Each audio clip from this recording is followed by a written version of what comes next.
چارلی بودو بیا بهت غذا بدم. بودو خوش نشه بچه‌م. الان بهش نون خشک خیس شده میدم بخوره. بابا بس دیگه تو من یه سر نون خشک به ما میدی.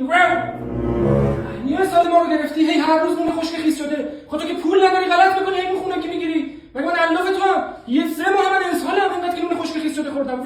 خیلی خوب حالا چرا شلوغش می‌کنی؟ والله اگه همین الان برم دم ساعت به سر کوچه یه دو تیکه گوشت و یکم برنج گیرم میاد بخورم منت تو نکبت هم نمی‌کشم دیگه. از سگ کمتری اگه نری.